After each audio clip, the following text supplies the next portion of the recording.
Olá pessoal, tudo bem? Quero agradecer inicialmente ao pessoal do Centro Acadêmico Sobral Pinto da PUC, da Escola de Direito. Quero agradecer o convite para estar com vocês aqui contando um pouco da minha história para que nós possamos ajudá-los em crescimento em perspectiva. Muito obrigado pelo convite e é interessante, hoje eu tenho 47 anos de idade, estamos aqui no ano de 2020, passando por essa pandemia, por essa situação mundial de grandes transformações, e é uma alegria poder compartilhar com você nesse momento, justamente quando eu tinha lá atrás 17 anos de idade, quando eu ingresso na Faculdade de Direito, de Curitiba, hoje é chamada Unicuritiba. Na época que eu comecei a faculdade, quando eu tinha 17 anos, isso no ano de 1990, eu entro na faculdade em 1990 com 17 anos e na época só tinham 3 faculdades em Curitiba, a PUC, a Federal e a Faculdade de Direito de Curitiba. Então nós tínhamos ali já os jogos jurídicos, isso é muito saudável, muito proveitoso também conhecer essa galera na época de faculdade. E eu me lembro bem que eu era muito tímido na faculdade. Eu tinha uma timidez natural de quem tem 17 anos e você vai se descobrindo no curso, um curso denso, com matérias importantíssimas logo no início do curso, e você com 17 anos não está muito preocupado com essas matérias, e você vai só saber depois, né, quando você se forma e durante o curso, mais no final do curso. Então eu quero passar para vocês algumas dicas também importantes.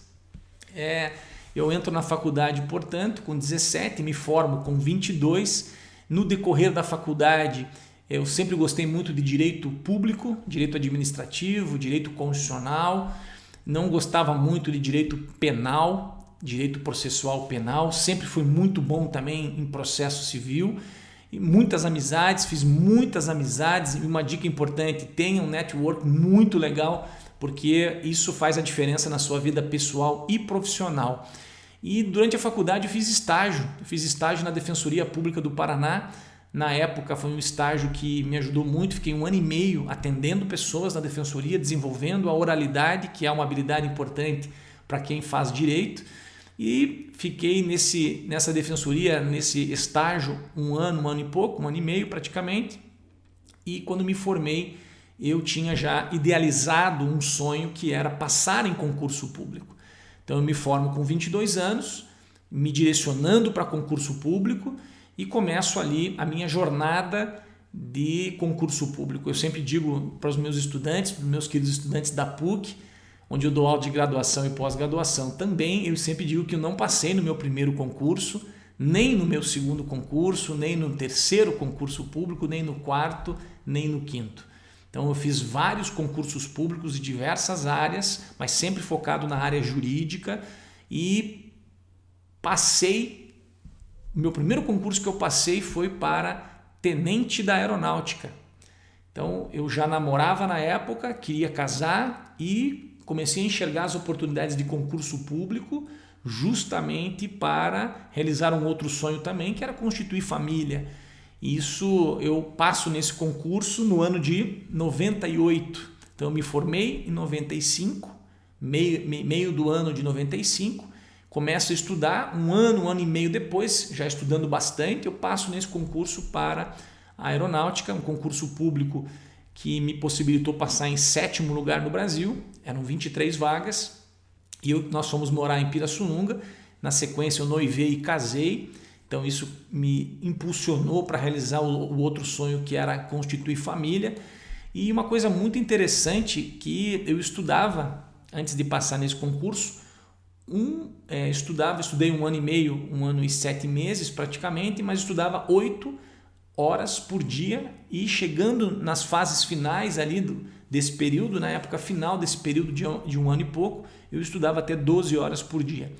E quando você começa a passar em concurso público, você passa em um, passa em outro, porque você começa a pegar a experiência, começa a perceber como que as bancas operam com as questões, sejam objetivas e subjetivas, até a parte dissertativa, e de repente eu comecei a passar, comecei a ficar em concursos por 0,5, mas passei nesse da aeronáutica, que me deu um ânimo, me deu uma autoconfiança muito grande, continuei estudando e na sequência eu fiquei na aeronáutica em Pirassununga, na Academia da Força Aérea, fui tenente da aeronáutica com muito orgulho e fiquei ali de 98 a 2001, momento no qual também, nessa mesma época, estava fazendo um outro concurso da Advocacia Geral da União.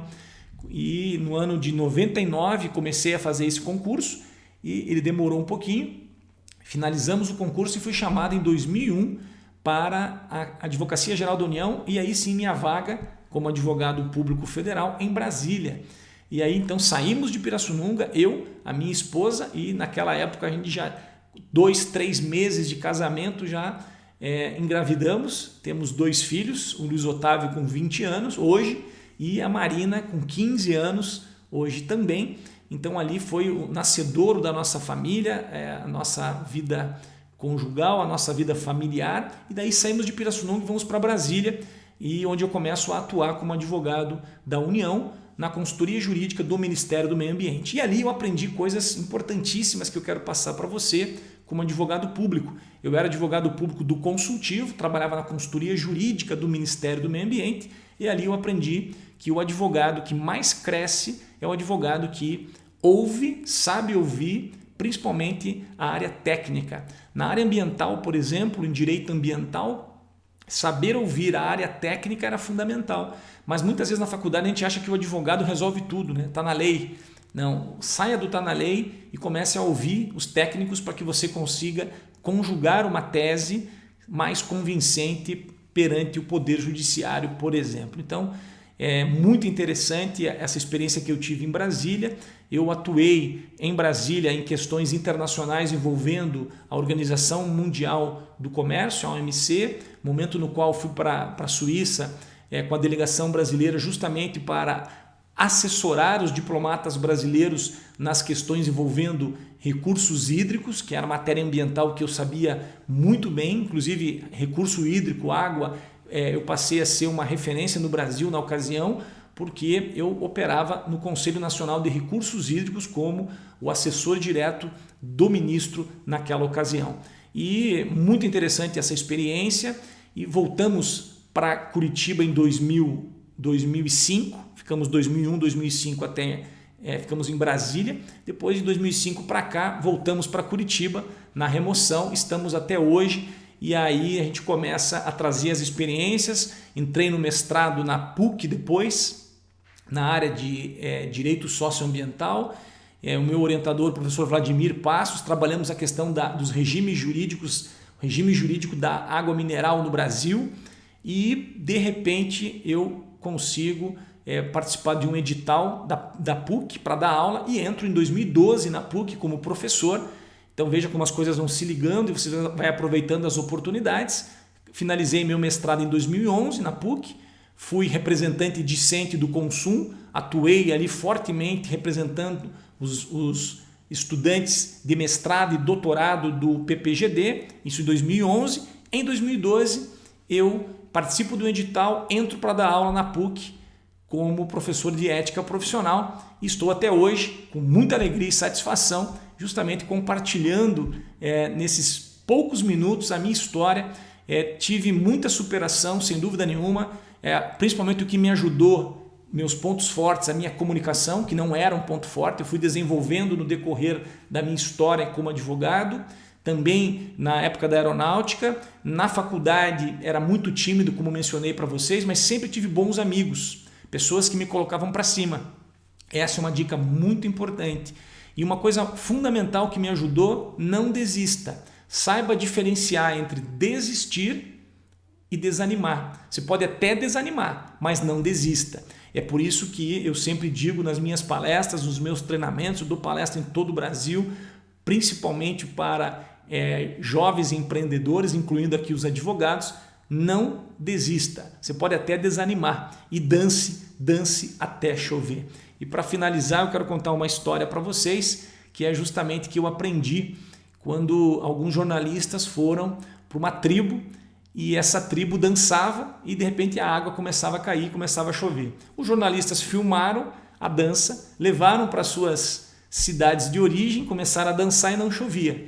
Eles ficaram intrigados, voltaram na tribo e falaram assim: pajé, a gente filmou, vocês dançam, chove. Quando a gente dança lá na nossa cidade, não chove. Como é que vocês fazem? Aí o pajé disse: a gente não dança para chover, a gente dança até chover. E você também, com os seus sonhos, com os seus ideais, dance até chover. Um grande abraço, obrigado pelo carinho e pela oportunidade. Nós estamos também nas redes sociais, @Walter Ottaviano. Obrigado, sucesso a todos, vamos juntos!